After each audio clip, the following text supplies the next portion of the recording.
It's a sleaze fest. The screenplay is the fevered product of the very limited imagination, brought to a high gloss in a slick, expensive soap opera. It contains so much nudity that the sexy parts are when the girls put on their clothes. It's a prime example of Hollywood's worst tendencies. It's exploitative, voyeuristic, and ultimately empty. So no, we're not talking about The Idol, but we're talking about the critics' reviews of 1992's Basic Instinct and 1995's Showgirls. Basic Instinct was a star-making turn for Sharon Stone, who famously uncrossed her legs to the camera, revealing she had no knickers on.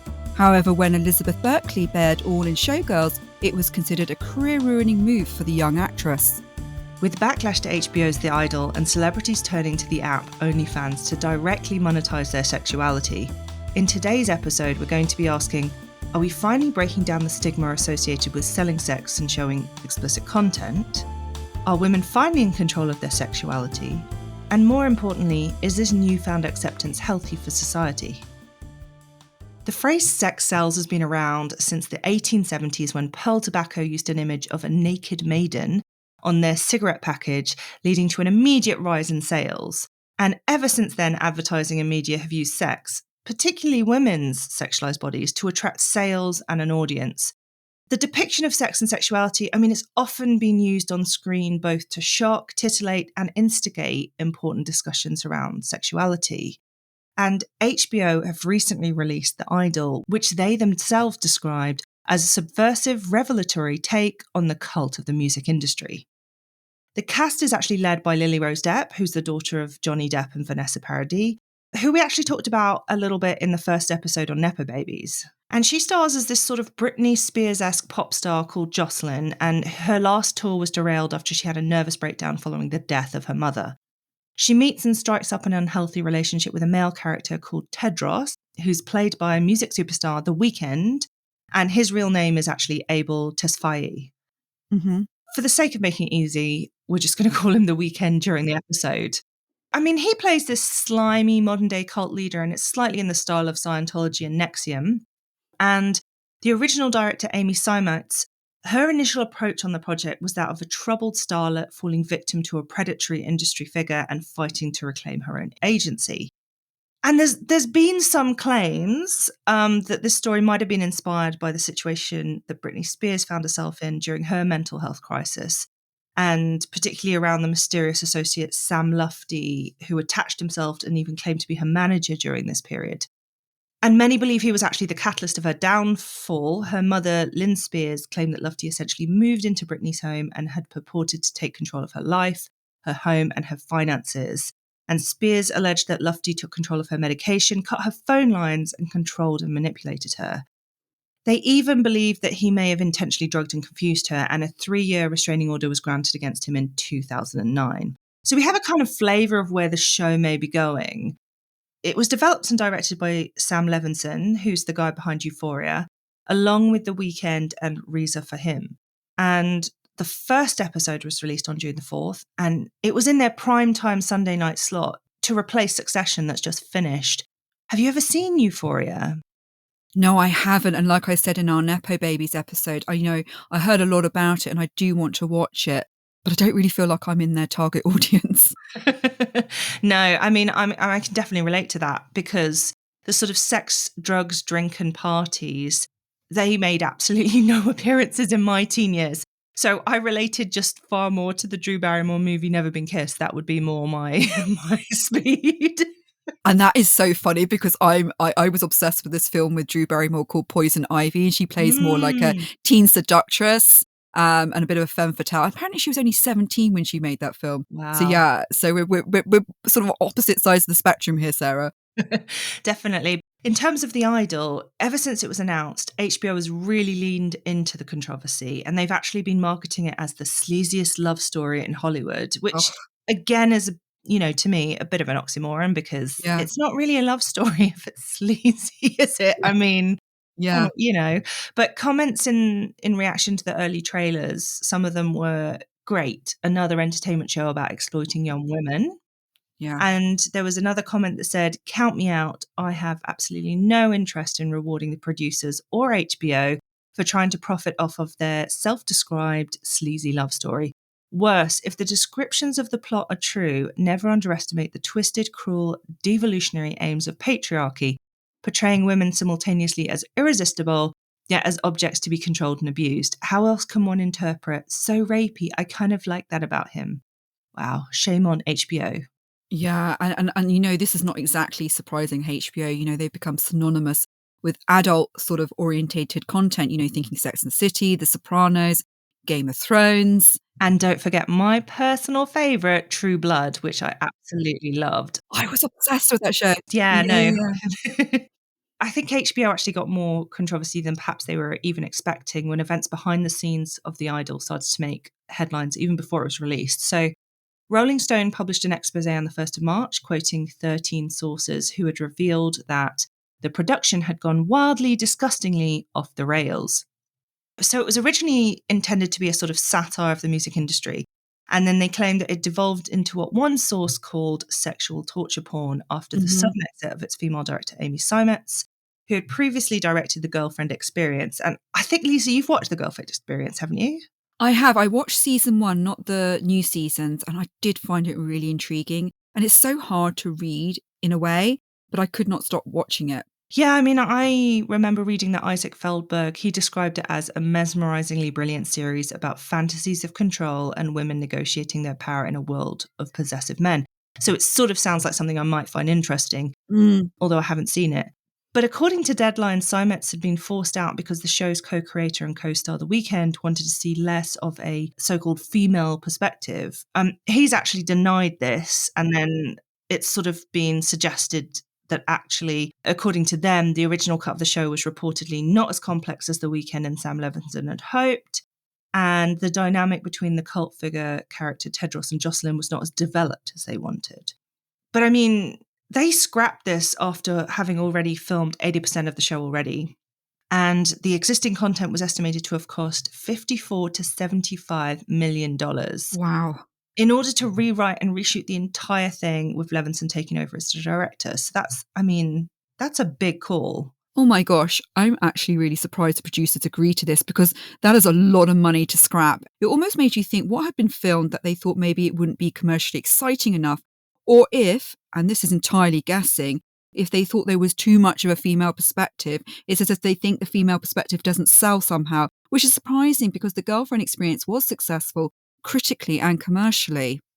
Yeah, I mean, and this whole idea that it's become torture porn. One production member explains of Levinson's version, it was like any rape fantasy that any toxic man would have in the show, and then the woman comes back for more because it makes her music better. Okay, so in a way, everyone was being really primed to watch this show. They built a lot of buzz on the controversy, and in a way, even if it was negative and people were expecting to hate it, the buzz meant a lot of people were going to watch it just to see how shocking it really was. Yeah. And in response to the Rolling Stone article, Levinson said, "When my wife read me the article, I looked at her and said, I think we're about to have the biggest show of the summer. We know that we're making a show that's provocative." And then also these responses on Reddit. It looks like a story about a depraved, drug-fueled degenerates that border on pornography. So yeah, I'm absolutely watching this.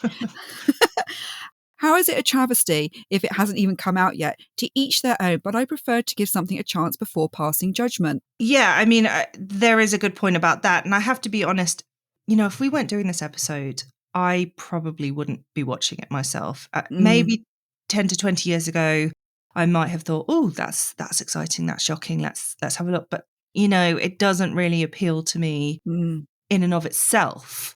So, yeah. Well, I think I'm in one of those category of watchers where it's just too hard to ignore. I had to see what all the fuss was about. What is interesting is that The Weeknd posted on his Instagram that the premiere episode of The Idol surpassed 3.6 million viewers, which HBO says outpaces the series premieres for both White Lotus and Euphoria. But his posts are getting quite a backlash, and here's some of the comments. The top comment was, "Doesn't mean it's good.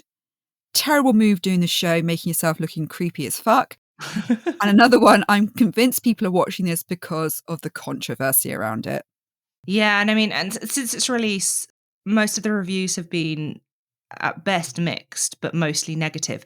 So even though the show was met with a 5-minute standing ovation at the Cannes Film Festival, critics panned the show for its sleaziness. Can I just say, it seems that every show in Cannes is met with a 5-minute standing ovation nowadays.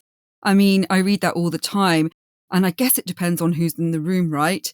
And I liked what Guy Lodge said in The Guardian.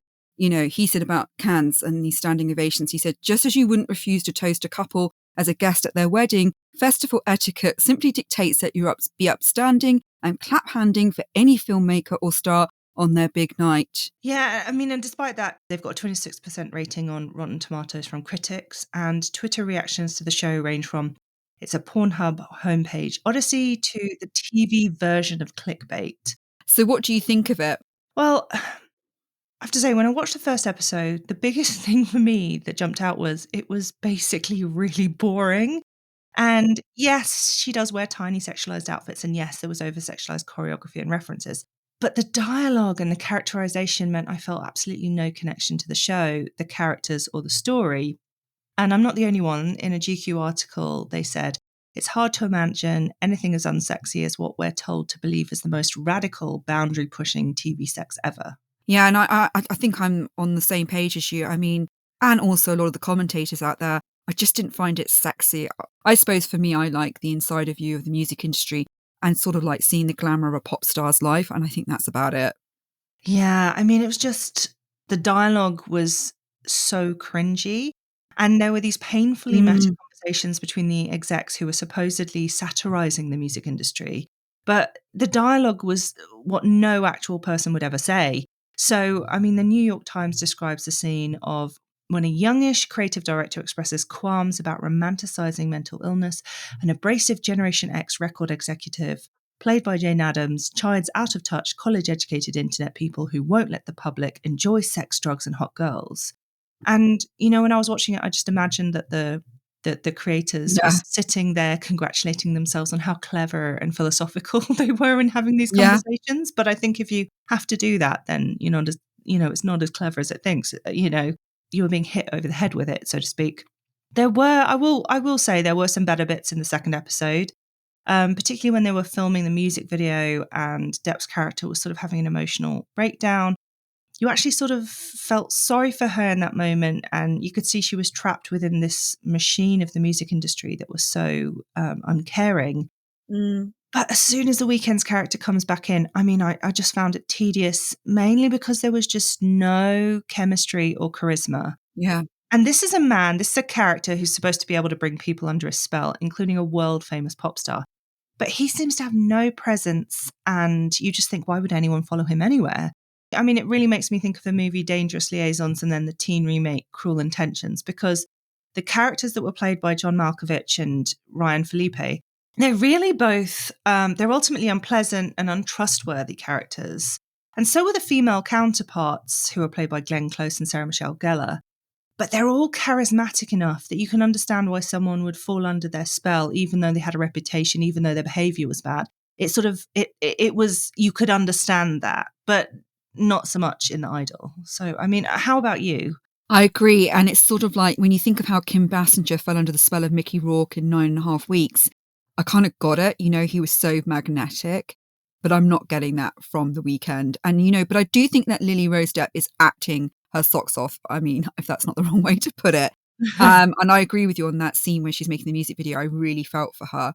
But, you know, actually the weird thing is I'm actually finding The Weeknd creepy, and I'm sort of reevaluating his music. And, you know, I always found it very yearning and sexy, his sort of songs. But now I'm like, it's got a bit of a different sort of tone to it now. But I think we can both agree that it's been overwhelmingly criticised for being sleazy and exploitative. And, you know, and the New York Times said, The Idol seems less like a commentary on today's music scene than like a wish to return to a period when no one complained about rape culture or toxic masculinity. For example, there's a scene where Jocelyn's assistant describes Tedros as so rapey, and Jocelyn replies, yeah, I kind of like that about him. Yeah, I mean, no. Yes. I can understand dangerous being sexy, right? But rapey, I mean, it really feels like it's buying into this idea of a male fantasy that most women fantasize about being raped. And I think the idea of what's supposed to be essentially a female protagonist story, but being told now from a male perspective, is where most of the problems come in. I probably would have been more interested in seeing the original version that had been made with a female director and maybe there would have been more space for it bringing up some interesting conversations around female sexuality. But in the current version, particularly because all the creators and the director and etc. are male, it does just feel fairly exploitative as a result. And that does seem to be the predominant view coming out in the comments. You know, on Depp, the Daily Mail, people were saying she's being used and tooled for tits and arse. Sadly, the poor thing is so young and dumb, she thinks it's art. When will these young, vulnerable women realise they're just the flavour of the month? She will look back on this and feel shame and disgust. Depp has defended the nudity by saying, I also think that the occasional bareness of the character physically mirrors the bareness that we get to see emotionally in her. Well, maybe I'm being too practical in my thinking, but, you know, in the first episode, she comes out for a dance practice. And that's the important part. It's a dance practice, not a performance where you might wear outfits that are, you know, for a specific reason. But she's wearing a tiny lycra miniskirt hot pants combo and a lycra bikini top that is so small that it's the same size as nipple pasties that are connected by a string. And all I could think is that, you know, even if you were super comfortable in your body and you really like to show it off, if you were doing a dance practice in that top, I mean, how does it stay in place? It just looked so annoying. Yeah. I actually thought, you know, it would have just been easier for her to do it topless. That looked more irritating and unrealistic. And, you know, there were some online comments where they said her clothes look so uncomfortable. And another, it looks like the wardrobe team went into the kids section of Walmart and got her bathing suit tops for a 6-year-old. Oh my gosh, that's too funny. I really appreciate that comment. Like I said to you, I don't think I've ever seen such tiny clothes. And, you know, it really makes me think it really wouldn't work for anything over an A cup, would it? It'd be flying everywhere. But I'm a bit fascinated in her wardrobe, I have to say. Let's see what they come out with next week.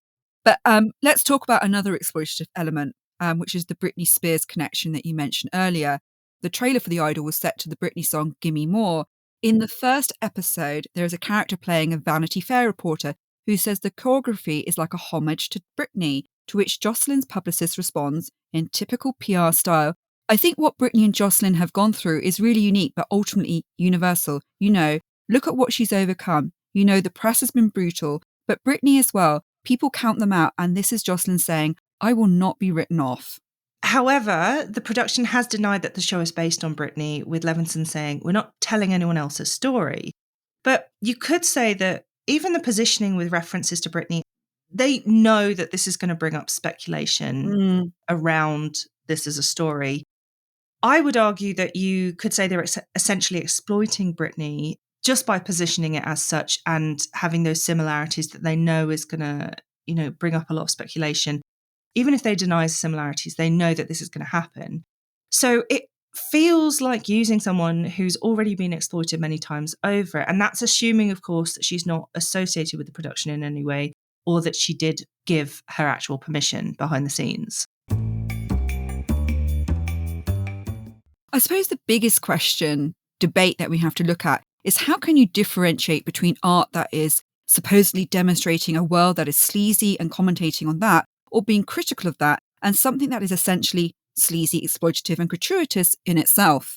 Well, I think that's a really hard one to put into words, but I think there are a few things with The Idol that does raise some doubts about it. So, I mean, let's just start with how we can gauge gratuitousness. It's so hard to quantify what would count as gratuitous in art, and it's entirely subjective. However, I think some of the questions to ask are, was the scene or the nudity needed to make the point, to enhance the character or the story? And so, you know, in this case, I think of Requiem for a Dream, which is, I think, one of the best movies ever. Not necessarily enjoyable or easy watching, but very good. And the final scene, it depicts the debasement that drug abuse brings the characters down to. So for Jennifer Connelly's character, it's an abusive and it's a graphic live sex show put on in front of a group of braying men in exchange for drugs. It's super graphic, but it really makes its point. It's not about turning the audience on, but showing how debasing addiction can become. And they only needed that one scene to make the point. And at the same time, it's undercut with similarly bleak outcomes for all the other main characters. You know, so in that case, if they'd done more than one scene every 20 minutes, similar to that, I would have said it was gratuitous because they can make their point with a single shocking scene. But then alternatively, I'd say that in Lars von Trier's Nymphomaniac, that has multiple sex scenes and But you could argue that the amount of sex scenes are potentially needed to show the repetitive and the sort of unrelenting nature of sex addiction. And so because it's making a different point, it has a different threshold for what is gratuitous. So it really depends on the context and the point, so to speak. I mean, there's only been 2 episodes of The Idol so far, but I'm not sure really if the repeated nudity is necessarily making any new points. It seems more like a deliberate aesthetic to make the show sexy and controversial. It's very hard, isn't it, to make a full judgment as we don't know how it's going to sort of progress or where it's leading. And maybe in hindsight, it will all make sense. And actually, The Weeknd has urged fans to watch the entire show before passing judgment. He said, "When I first started making music, it was the exact same thing. It was provocative and I knew it was going to be tough for people. And a lot of people didn't like it. Not to compare it, but I feel this is kind of like that again. This is not going to be for everybody, and that's fine. We're not politicians," which I find a really strange thing to compare himself to.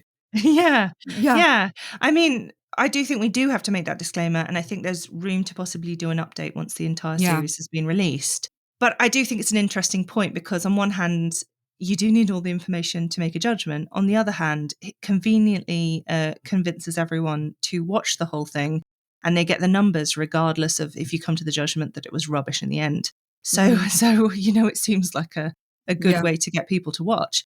I also think the second thing to look at is in the discrepancy between how the male and the female characters are treated. So the level of agency of the characters and what you might call the director's gaze. So, in the sex scenes between Depp and the Weeknd's characters, it's very one-sided in the nudity, and she's always on the receiving end as the object. So GQ, they talked about this and they said that the episode's climactic scene, metaphorically speaking, of course, because no one comes in the show, ends post-coital with Depp topless and Tesfaye still buttoned up to the neck, is all the proof that Levinson and Tesfaye are simply just two children in a trench coat.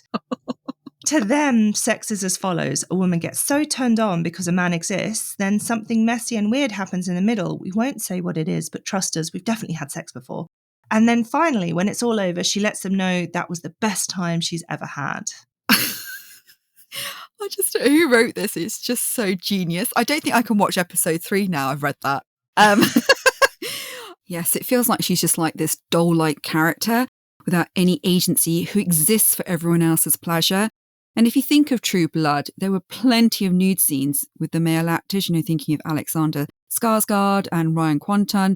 So it felt like there was an equal objectification going on, if that's what what we want to call it. Yeah, I agree with that. And I think in terms of agency, it's strange because one of my favourite films is Secretary, which follows the development of a BDSM relationship between a secretary played by Maggie Gyllenhaal, who has a history of self-harm, and a buttoned-up James Spader as her lawyer boss. But the difference is that, despite Gyllenhaal's character being vulnerable in many, many senses, she has a real strong sense of agency. And ultimately, I would say that she makes the breakthrough in their battle of wills. There's also a chemistry between the two that really builds up a very strong connection. And so the spanking, it's just an external expression of the layer dynamic that's already there. It's actually a very sweet story, which is a weird thing to say about a BDSM relationship. But it is incredibly sweet in my mind. So yeah, the makers have read all this reaction. They come out in defense of The Idol and the depiction of sexuality. At the series premiere in Cannes, Levinson said, "We live in a very sexualized world, especially in the States. And I think the influence of pornography is really strong in terms of the psyche of, I think young people in the States. We see this in pop music and how it sort of reflects the underbelly of the internet. I think it's very true to what most pop stars are doing these days." And then on Instagram, someone came to their defense. "Other HBO shows have been very graphic and disturbing. Why the hate?" And then someone else responded, "Because they had better characters, cinematography, soundtrack, and plot." Yeah, that does make a difference. And The Weeknd has basically said that they're just following the steps of 90s erotica. He said, "There's nothing sexy about it. When we use Basic Instinct as a reference, we're using filmmaker Paul Verhoeven. Verhoeven is the king of 90s satire thriller. Yes, there's moments of sexy in his films, but there are other moments that are very cheesy and hilarious." This reference to Basic Instinct, Jocelyn and a friend are actually watching Basic Instinct in one scene, and Lily Rose Depp has said she took inspiration for her character from Sharon Stone's character. And Sharon Stone herself even waded into the controversy by speaking out in defense of them, saying, "I just watched the first 2 episodes of The Idol. Lily Rose Depp and The Weeknd are so sure-footed. I mean, Lisa, you're kind of a fan of 90s erotica.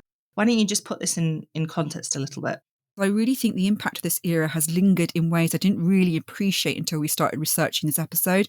For example, I didn't really appreciate the backlash against so much of the sexual content back then. And it's not that dissimilar to sort of the outrage we're seeing with The Idol. So Madonna released her trilogy of sex projects in the early 90s, starting with Erotica, The Sex Book, and her movie Body of Evidence. And, when Body of Evidence came out in 1993, it was subject to a huge backlash. And despite Madonna only being the actress in the film, people were quick to blame her for the failure and even seemed to take pleasure in her failure. And, there was this very mean review in the New York magazine. David Denby said Madonna also makes an attempt to merge her persona with Marlene Dietrich's, something she's done for a while, including in the Vogue video. But the essence of Dietrich's glamour was the imagined perfection of what she withheld. The result was that she was treated as a sex goddess. A pop star can be overexposed, but a movie star cannot. Which is interesting, as Sharon Stone's leg crossing scene in Basic Instinct and giving a glimpse of her vagina was her breakthrough moment to becoming a superstar. And I think, we talked about Elizabeth Berkley and Showgirls, and she probably thought when she signed on to that she was going to have a similar career like Sharon Stone, and it effectively sort of ended her career then. It's so hard to judge what the difference is, where's that fine line of what's too much and what's groundbreaking. I do think sometimes quality of performance comes in. Also, it's a co-creation, isn't it? So, you've got the script, you've got all the different elements. And if some of the elements are off, it doesn't matter how good of a performance you do because it'll come across bad, Yeah. But so bad it's good, or a cult classic. Yeah. That's where the cult classic comes in, yeah. Basic Instinct came out in 1992, and at the time it was absolutely a phenomenon. It created this real watershed moment in culture. They'd never had such a sexually explicit film in the cinema before, mainstream cinema. And, Sharon Stone, played this incredibly strong and sexy don't give a fuck character of Catherine Trammell, and she basically had the agency of a man. The feminist Camille Pagula called her a bitch goddess and praised the film for subverting the usual fate of femme fatales. They usually got killed off for being bad or too sexual. And, sort of in contrast, you've got Lily Rose Depp, who's playing this sort of fragile waif Jocelyn, and she's preyed on by this controlling man, and they sort of play act danger. Whereas I felt in Basic Instinct, there was a real sense of danger that Michael Douglas could die during sex with Stone, and it made it thrilling. Yeah. I agree that the film has some of the same sort of smarmy misogyny that's at play in The Idol.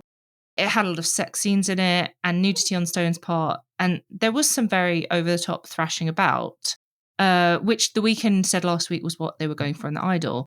But it was meant to be camp. So I think there's a whole different element there. But do you remember, because it made me think of the Red Shoe Diaries? I do actually, because it had David Duchovny narrating it, I think. Yeah, it was pre-X-Files fame. And so, yeah, I think what's interesting is that you got to think that in the 90s, or late 80s, mainstream TV in America couldn't show that much sex. So when the cable channels came along like HBO and Showtime, they really made it all about sex, their content, because they could do something they couldn't. And so they invested heavily in it. I mean, Showtime in the 90s had their Zalman King era, where King, known for his sexually charged films like 9.5 Weeks, Two Moons Junction and Wild Orchid, wanted to bridge the gap between what he called R-rated films and pure pornography, or I think it became known really as softcore. And one of his creations was Red Shoe Diaries, and each episode presented a different story revolving around a fictional woman's confessions or fantasies. These often involved sexual encounters with strangers with no strings attached. The fantasies were meant to be from the woman's perspective and featured a very specific type of man, one who engaged in games of submission, coercion, and risk. I mean, that really is a recurring theme, isn't it? It's a professional, uptight woman who learns to let go of her inhibitions and submits to a dominant male figure. 50 Shades of Grey, essentially. Yeah. But, this might be the fantasy of some women, and that's totally fine, but it does reinforce the male fantasy that women are they merely pretend to have independence and agency, but they're all secretly yearning to be submissive to a man. Exactly. And you see this over and over again in erotic thrillers. So, I mean, HBO really got into the adult entertainment game and, with shows like Taxi Cab Confessions, honestly, it's really understandable why there was an immense popularity about consuming this type of content in the privacy of your own home. Then we had 1996 with the explosion of internet porn, which was Yeah. partly fueled by the release of Pamela Anderson and Tommy Lee's sex tape. And it marked a significant shift in the accessibility and availability of explicit material. So I think this content then started to die out. Yes, it did. And I think HBO did find great success with their erotic content and adult entertainment. It became a cornerstone, I think, of their programming strategy. But interestingly, when I was researching this episode, in 2019, HBO made the decision to remove all adult entertainment content. In a press release, they stated, "In recent years, HBO has been phasing out its late-night adult programming. While we are expanding our offerings with other original programs, there has been limited demand for this type of adult content, possibly because it's readily available elsewhere." And I do understand they don't want to be perceived as like a porn channel and more artistic, but they are still providing sex under the banner of sort of original programming, for example, like we said with Euphoria, and now you have The Idol, which you could argue is not that different from a Zalman King production, where all the women, even powerful women, really only want to be submissive and controlled, and there's a lot of nudity on their part. What is the difference between art, erotica, and pornography? There are very many definitions for all those terms, and I think it's really highly subjective in nature, so not everyone agrees on it. But when the Supreme Court Justice Potter Stewart was asked to describe his test for obscenity in 1964, he responded, "I know it when I see it," which, isn't exactly clarifying things, but I sort of get I understand what he's getting at. Yeah. Because, it's all about the context. On Quora, when this question was posed, some of the answers were, erotica depicts two human beings having sex, porn depicts two sets of genitals shoved together. and I think that's quite a good, it sort of like, it distills it down. And then it also said, erotica has scenes with silk sheets, candles, a gentle wind blowing through the curtains, and the sound of a fireplace. Mm-hmm.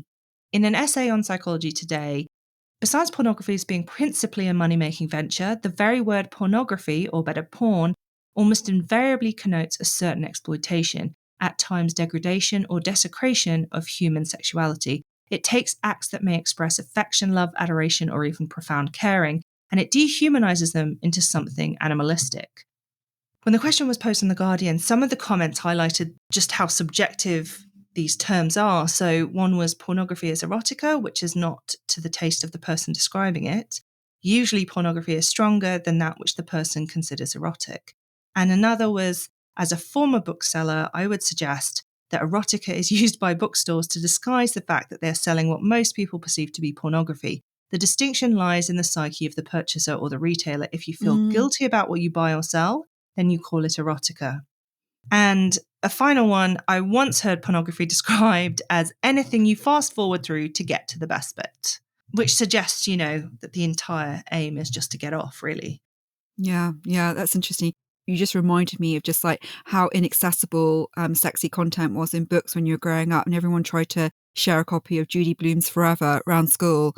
And it was really like, everyone was like, just go to page 12. That's when you find out about sex, We had Jilly Cooper, not Judy Blume, when I was growing up. Oh, so, yes. Yeah. Yeah, well-thumbed pages. Well, there is this grey area between what counts as art and what counts as pornography. And it brings us on to the fact there's often been an overlap between sex and entertainment. We've seen porn filter into the mainstream. On one level, think of all the A-list film stars who've graced the covers of Playboy. You've got Marilyn Monroe, Drew Barrymore, Charlize Theron, and Kim Basinger. And it sort of suggests a certain level of acceptance or even glamorization of being sexual. And music videos that were shocking in the early 90s, I mean, they're tame compared to today's videos. I mean, yes. I mean, we had in the early 2000s, raunch culture was absolutely in full swing, with bands like the Pussycat Dolls leading the charge. And, and then in the recent years, we had the whole Me Too movement, and that's put it's put a greater emphasis on female empowerment with the aim of ending female exploitation in the entertainment industry. But on the other hand, there's still these rumors of female stars and models engaging in sort of what we call yachting or selling sex to fund their lifestyles. And with the rise of platforms like OnlyFans, it seems we've reached this new intersection of sex and entertainment. Talking about OnlyFans, which is, if anyone doesn't know, it's a subscription-based content platform that is primarily used by sex workers. And it rose to prominence during the lockdown when people couldn't do things in person. And it really, really took off. But it's also been in the news a lot because mainstream artists in the entertainment industry have joined it themselves, and they've openly talked about making millions from their posts. So mostly they post exclusive content that fans pay a subscription for, but fans can also interact with them and pay extra for specific requests. So, for example, when she was speaking to the host Andy Cohen, Australian rapper Iggy Azalea confessed to sending X-rated voice messages to subscribers in which she humiliates them over the size of their manhood. So that's just like sex phone work, right? Okay. Yeah, Okay. yeah. That's quite funny. So I think the sort of beginning of like the sort of celebs and OnlyFans combination was that actress and singer Bella Thorne, she joined the platform quite early in 2020, and she earned a record $1 million in her first 24 hours. And many other celebrities have joined since, including Carmen Electra, rapper Cardi B, actress Denise Richards, and even her 18-year-old daughter Sammy Sheen. And they've all just flocked to OnlyFans. Mm. And Iggy Azalea, who we just mentioned, she's reportedly made millions. She was always known to make very raunchy music videos with a lot of twerking and rapping about sex. One of her first songs that she rose to prominence with was actually called Pussy. But she spoke with the model Emirata on podcast High Low, and she said, "I've made a lot of people so much money off my body, and I got the smallest cut of my own fucking body. And my own work and my own ideas is being commodified, and I wasn't even the main fucking benefactor of it, so fuck this." And there was a DM comment in response that said, "Pretty sad that so much money can be made on OnlyFans that you ditch a career that you've worked so hard for and dreamed of from young." Mm. Another comment was, "When you're qualified to do nothing, join OnlyFans." Mm. And I've seen that as a kind of ongoing Instagram meme, like, you know, when you're really feeling exhausted at work, it's like, is it too late to start an OnlyFans account? And Yeah, then, yeah. you know what I mean? So it's an ongoing joke, like this is the kind of escape route. I've also seen articles where, you know, policewomen and nurses end up getting fired when it comes out that they've got an OnlyFans site. Yeah, exactly. And when we did our Reddit confessions episode, you know, we were going to use a story of people saying I'm on OnlyFans, Yeah. and I'm worried that people are going to find out. But yeah, that's a whole other thing. You know, however, others have defended the site as allowing women to share their own content and retain most of their money from it. I mean, there was controversy when Sammy Sheen, daughter of Charlie Sheen and Denise Richards, joined OnlyFans when she just turned 18. And Charlie told E! News in a statement, "I do not condone this. She is 18 years old now and living with her mother. This did not occur under my roof." And her mother, Denise Richards, who, you know, we know is famous for her 90s erotic thriller Wild Things, subsequently joined the site out of support for her daughter. And she said to KTLA, "My daughter got a lot of backlash for opening the account. I really think that the creators of the site really took the best of every platform of social media and put it into one site. We all post pictures with ourselves with bathing suits on Instagram and some other sites. There's no difference other than you're actually owning the content." And one source said that Richard realizes she did Playboy herself. OnlyFans is just the modern day version of that. Yeah, I mean, that's really interesting. And it does make sense to see OnlyFans as sort of modern day incarnation of Playboy and, you know, just a higher technological version of it. But I would say that the potential interactive nature of OnlyFans makes it like closer to you than Playboy, you know? Mm. You're not just doing a photo shoot and just you literally walk away from the photo shoot. You don't have to think about, you know, are people masturbating over me? All this stuff. You don't have to have any. You don't have to have any interaction with the people who might be. Whereas if people are sending you specific requests on OnlyFans, it does feel much more. It does feel much more closer. You know, it feels more invasive, I would say, to the women doing it. Yeah. It's like it is sort of crossing in, like I said earlier, like what you're turning into phone sex work. Yeah, and Sammy Sheen. So the 19-year-old actually made headlines last week after referring to herself as a sex worker in a TikTok video detailing her career on OnlyFans.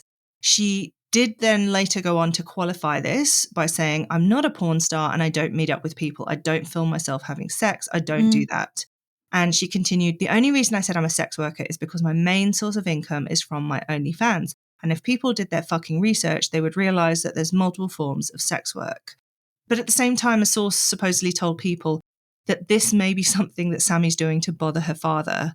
And her father, Charlie Sheen, who we mentioned, you know, famous actor, But he reportedly paid over $1.6 million in 2013 alone on prostitutes. And Wow. one of his quotes that he supposedly said about prostitutes is, "I don't pay them for sex, I pay them to leave." So some of the comments online were, "She's a walking textbook case of father issues, but who can blame her? And her life is going to be one of a hot mess, looking for the camera at all cost.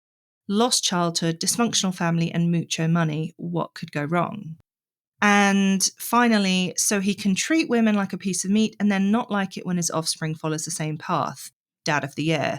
And I do think that's an interesting double standard, this sort of putting women into different sections of men who want to treat some women a certain way, dehumanize them, but they don't want their daughters treated in that way. But it doesn't occur to them that all of these women are the daughters of someone, Exactly. And you see that time and time again, like when you sort of position it to men, like there is that kind of like, no. It couldn't be my wife or my daughter, Yeah, yeah.